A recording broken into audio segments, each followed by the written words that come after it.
en España, hasta antes de la pandemia, parecía que ir al psicólogo era una cosa tabú y que no se podía contar, ¿no?, a nadie.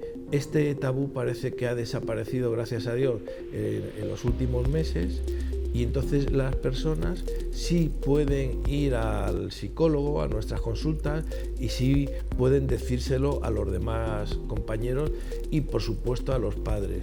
Si vemos que los jóvenes no se lo dicen a los padres y no hay esa correlación que tiene que haber con respecto a los padres, pues ellos, siempre que sean mayores de edad, pueden ir al centro de atención primaria y decírselo al médico, y si no, a los propios profesores, que normalmente los centros de estudio siempre tienen algún psicólogo, y dentro del psicólogo educativo que tengan, pues ya le podrá derivar a uno u otro profesional.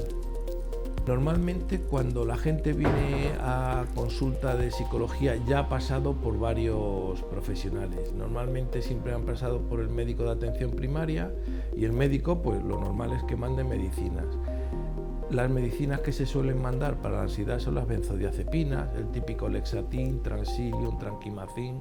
Ese tiene un problema importante, y es que a partir de la tercera semana, en condiciones normales, puede dar cierta dependencia.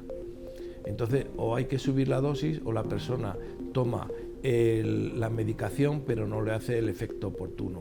Entonces, lo suyo sería que cuando una persona llevase como 2 o 3 semanas con problemas de ansiedad, de no dormir, no poderse concentrar, no tener buenas relaciones con sus compañeros, con sus familiares, etcétera, etcétera, que directamente se acerque a una consulta de psicología para poder que un profesional le pueda baremar, sobre todo saber qué tipo de ansiedad tiene y cuánta ansiedad tiene de cada una de ellas.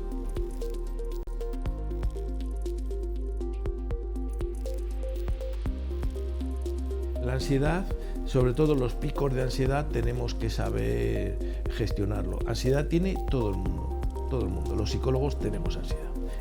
Hay 2 tipos de ansiedades, y es el eustrés y el distrés. El eustrés es el estrés positivo, gracias al cual podemos hacer varias cosas a la vez, nos podemos concentrar, podemos correr, podemos no cansarnos, etcétera, etcétera. Lo que pasa es que cuando mantenemos durante mucho tiempo ese eustrés, pasamos al distrés, que es el estrés negativo.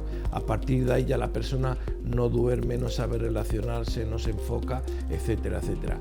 Al final del distrés viene la depresión por ansiedad.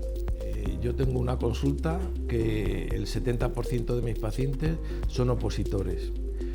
El opositor del grupo A1, jueces, fiscales, notarios, registradores, inspectores de Hacienda, que aguantan mucho la ansiedad, se saben todos los temarios, pero al final llega un mes antes del examen y no son capaces de presentarse al tribunal. Es decir, esto tenemos que tratarlo poco a poco.